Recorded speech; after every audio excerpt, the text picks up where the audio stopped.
Waalaikumsalam. Waalaikumsalam warahmatullahi wabarakatuh. Alhamdulillah, selalu luar biasa. Great.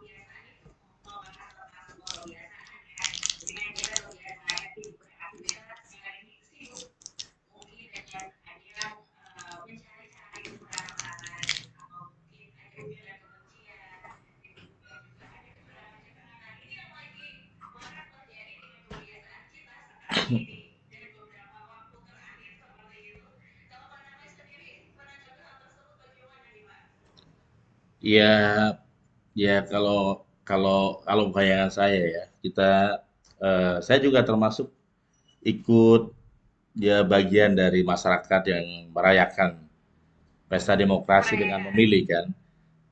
Tapi kemudian pilihan kita misalkan nggak seperti yang kita sudah harapkan ya mau bagaimana lagi kan.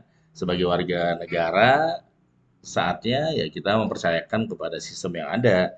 Artinya kalau ada yang nggak puas ada jalur hukum ya kan gitu. Nah, sebagai masyarakat yang memang sudah memberikan kontribusi, buktinya misalnya sudah milih gitu ya. Nah, kita sudah pilihan yang terbaik.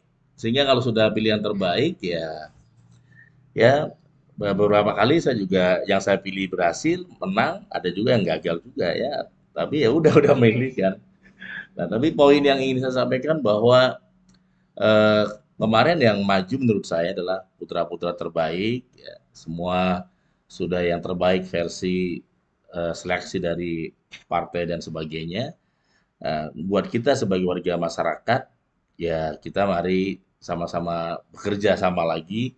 Kita berikan yang terbaik buat bangsa kita dengan cara yang berbeda-beda. Sebagai entrepreneur, sebagai ya profesional, sebagai seorang pegawai, sebagai seorang CEO, sebagai seorang ya eh, apa investor masing-masing berbeda gitu. Tapi poin dari hal ini adalah jadilah yang terbaik. Hanya satu hal yang mungkin saya ingin kaji juga adalah bagaimana kita memiliki eh, masing-masing capres itu kan punya namanya CV. C-nya adalah karakter dan V-nya adalah values. Nah, ini karakter ini ternyata yang semakin mudah diingat oleh masyarakat, semakin mudah untuk dipilih gitu. Nah, membangun karakter ini kan sebenarnya nggak ujuk-ujuk, Mbak. Nggak instan. Nggak langsung sebulan, 2 bulan. Tapi memang butuh long time, ya, butuh proses yang panjang. Dan artinya buat para calon pemimpin yang punya rencana mimpi di waktu yang akan datang, maka memprepare sekarang ini untuk membangun sebuah karakter. Sehingga itu yang akan ditanamkan di masyarakat. Oh, kalau dia tuh orangnya kayak gini gitu. Baru value-nya apa? Dia nilai lebihnya apa sih? Dia sudah memberikan apa sih? Dia nilai plusnya apa sih? Karena kalau nilai kurangnya ya namanya manusia ya pasti ada kekurangan banyak ya. Partai kita presiden kita juga banyak kekurangannya. Tapi nilai nilai lebih yang diberikan apa sih? Nah, ini yang saya ambil dari pesta demokrasi ini, bagaimana kita punya CV tadi, pertama karakter, yang kedua values, agar kita mudah dikenal, kita mudah diingat, ujungnya, contoh misalkan yang rame kan komeng kan lagi viral, di luar semua konsentrasi, fokus, dan tegang gitu ya, tiba-tiba muncul komeng, kenapa mudah diingat? Karena dia punya karakter yang karakter yang lucu, bahkan para panitia pun ketika nama komen disebutkan bilang uhuy gitu kan. Itu tapi apakah komen baru setahun? Enggak kan, Mbak. Dia sudah puluhan tahun di bidang itu sehingga top of mind itu tertanam di masyarakat. Udahlah daripada ribut mulu mendingan cari yang hiburan misalnya gitu ya contohnya. Jadi jadi saran saya kalau Anda ingin masuk ke dunia politik apakah di level Pemkot ya atau di level provinsi atau nasional, maka menanamlah sekarang ini. Ya, kita bangun karakternya mau dikenal sebagai apa, kemudian value-nya apa yang sudah diberikan. Nah, nanti insya Allah masyarakat akan mudah mengenali. Tapi kemudian setahun baru bergerak, setahun baru muncul, ya untuk membuat apa ibaratnya nama dikenal awal ya buang-buang uang atau kayak yang lempar uang kalau istilahnya patung desem buang uang di kapal di helikopter gitu ya buang-buang duit tapi nggak efektif gitu ya silakan aja tapi kalau mau efektif ya ya mungkin 10 tahun yang akan datang paling cepat 5 tahun yang akan datang Anda sudah mau prepare karakter saya itu apa lucu dermawan menarik atau apa dan values apa yang diberikan itu.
Memang di dalam ilmu self awareness itu untuk melihat kebiasaan kita ada namanya inward looking, ada outward looking ya.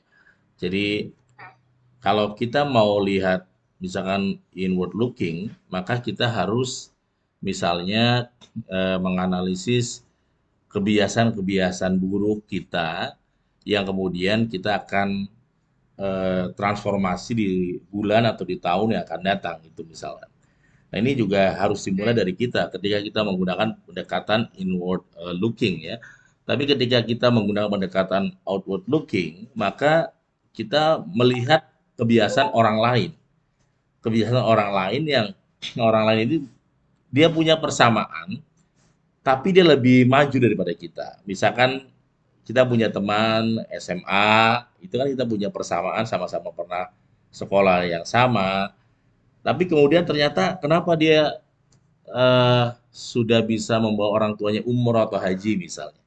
Nah, itu kita lihat, oh ternyata dia, nah itu bisa membuat kita akhirnya punya satu motivation yang penting ketika kita melakukan pendekatan outward looking ya, seperti itu.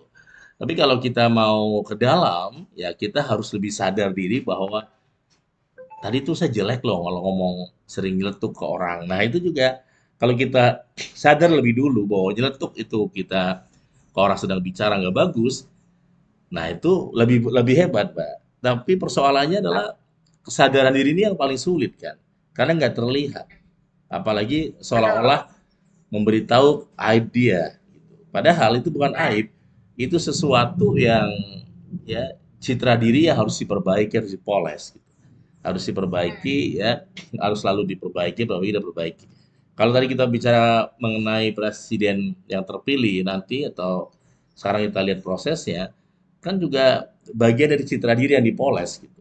Contoh bisa kayak Prabowo yang dikenal dengan tegasnya atau selalu dikenal dengan jenderalnya, tiba-tiba suruh joget gitu kan. Itu kan citra diri yang dirubah gitu kan. Yang yang sebenarnya itu kalau ilmunya Knuckle Center namanya no box. No box yang nggak pernah dilakukan oleh dia sebelumnya.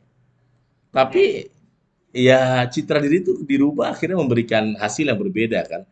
Kalau citra dirinya dirubah ya akhirnya yang paling beda karena yang lain kan konsen kemudian terlihat kayak menguasai atau pinter apalagi Pak Anies ya Pak Prabowo kemudian oleh timnya dirubah citra dirinya jadi orang yang lebih kocak, lebih anak-anak, lebih itu. Akhirnya anak-anak pada suka gitu, anak-anak milenial gitu misalnya. Anak milenial ya ternyata citra diri itu penting. Artinya kita pun punya citra diri. Kita mau bawa kemana citra diri kita ini, Ya, dari mana citra diri itu? Dari kebiasaan. Kita mendekati kebiasaan itu dengan dua pola tadi. Pendekatan inward looking atau outward looking. Nah, kalau kita mau lebih bagus mana kalau Mbak Dari tanya, lebih bagus adalah ya inward looking. Kita dari dalam, tapi problemnya kan nggak semua orang bisa jujur juga. Misalkan kebiasaan habis sholat subuh tidur lagi, ini kan kebiasaan simple. Kalau dia merasa itu oke, I am okay, I am fine, ya nggak bisa berubah dong. Tapi saya pribadi yang pernah menemukan one minute wordness ketika dulu kan saya itu punya kebiasaan kalau habis subuh tidur lagi. Waktu menjadi asisten asisten dosen psikologi di UIN. Eh, Asisten jadi masih masih kontrak sebelah kampus. Kebiasaan tuh bangunnya jam 10, habis sholat subuh tidur lagi. Pulang di kosan paling jam 2 jam 3 santai lagi gitu. Kadang-kadang karena mengisi kekosongan bisa main apa aja ya. Eh, Ya namanya masih baru lulus ya jadi dosen di kampus. Tetapi kebiasaan itu saya biarkan karena saya merasa bahwa bahwa itu adalah kebiasaan yang wajar. Yang kedua adalah kebiasaan yang orang lain juga pada sama kayak gitu. Nah, kadang-kadang kita tuh kalau punya kebiasaan nggak good, kita kan mencari perbedaan gitu, mencari persamaan ya. Oh, yang lain juga apa ada kok gitu ya. Dan akhirnya kita merasa akhirnya benar gitu kan. Kita merasa benar itu. Tapi apa yang terjadi ketika lebih dari 5 tahun saya membiarkan kebiasaan tidur habis sholat subuh itu, ternyata saya banyak tertinggal di satu sisi dan saya mulai memperbaiki diri dengan menulis setelah sholat subuh, Mbak. Ketika saya mulai menulis setelah sholat subuh dan itu saya praktekkan, ternyata ya hasilnya adalah sekarang sudah 14 buku yang saya tulis. Jadi itu sebuah contoh contoh sederhana ya, contoh kecil bahwa kebiasaan itu memang bisa dirubah kalau kita memang ada kesungguhan mau melakukannya ya.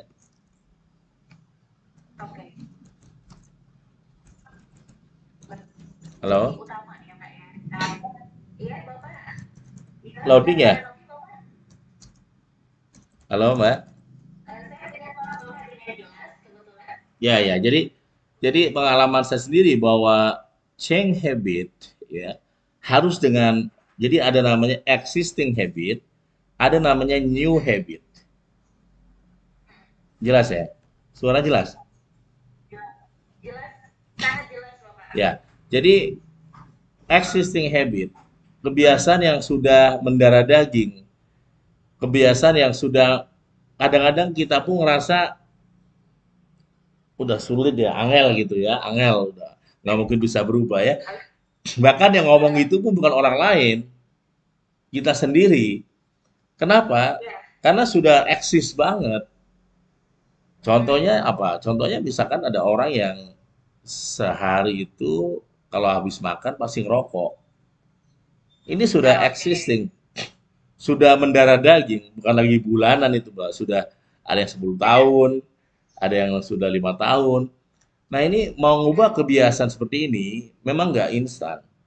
Kenapa? Karena Anda harus menanamkan namanya new habit ya dan eh, lama-lama bisa tergantikan, tapi nggak seperti iklan atau promosi-promosi yang sehari langsung berhenti rokok, tapi kemudian di belakang masih pakai gitu.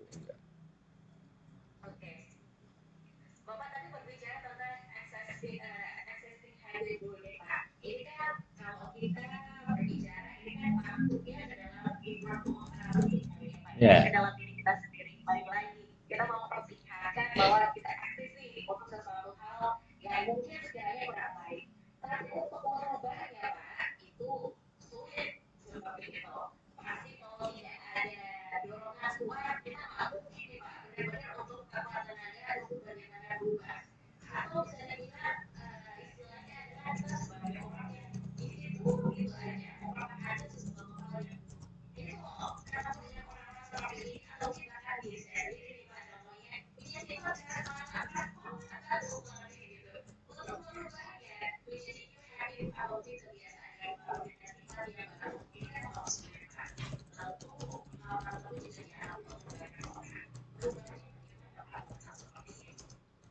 Yo, jadi di dalam ilmu kesadaran itu mengubah habit itu kita butuh namanya 3 M.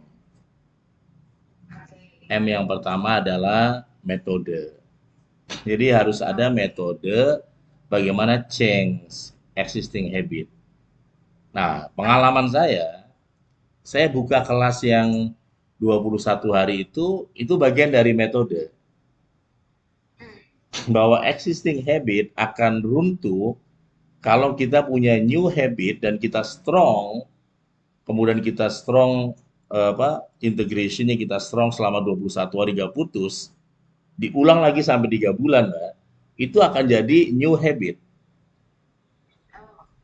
Tapi kalau kemudian ya 21 hari diputar jadi 3 kali, diulang lagi 3 kali. Ini terutama buat yang habitnya sudah eksis, yang ya kan banyak ya. Contoh saya tuh eksis habit saya kan udah lebih dari 4 tahun tidur habis sholat subuh. Ya gimana? Belum nikah, masih baru lulus kampus, tinggal kontrakan, kerja kantor, kampus juga hanya 5 menit. Ya akhirnya saya tertanam existing habit nyaman hampir 4 tahun lebih. Ya, eh, terus yang yang kedua adalah yang namanya milieu, lingkungan. Kenapa? Karena change habit itu nggak semudah membalikan tangan. Dalam proses habit itu ada masa-masa yang namanya kalau dalam ilmu buku 21 Days to be Transhuman ada namanya confusion. Masa-masa di mana orang itu males, ngeblank, demotivasi, gagal fokus, kemudian ya udah gagal juga nggak apa-apa kok. Kayak gitu kan? Contoh misalnya Anda punya program diet deh. Coba yang pernah program diet pada hari keberapa Anda gagal. Pada masa-masa itu menemukan ada masa-masa confusion gitu, masa-masa itu. Tapi bagi mereka yang terus, ini akan jadi sebuah fase namanya integration ya. Eh, Fase yang sangat bagus untuk sebuah habit baru itu. Nah, ini contoh misalkan ya di sini ada nggak yang suka lari ya? Lari itu saya punya alumni atau murid pelari itu ada masa-masa kita mau menyerah. Coba mungkin bisa sharing ya. Anda kalau biasa lari, misalkan lari 100 meter, lari 1 kilo, kadang-kadang kita ada masa-masa, udahlah, balik lagi capek gitu kan. Makanya, padahal dikit lagi. Udah, nggak kuat, nggak kuat, nggak kuat. Capek aja gitu. Nah itu kata para ahli lari itu bilang, fase di mana Anda mau menyerah, dan Anda memilih terus mempertahankan diri walaupun dengan cara pelan, fase disitulah yang dibangun terbentuknya new habit itu. Mau berhasil. Tapi problemnya itu kan adalah banyak orang menyerah justru pada saat satu langkah lagi akan berhasil.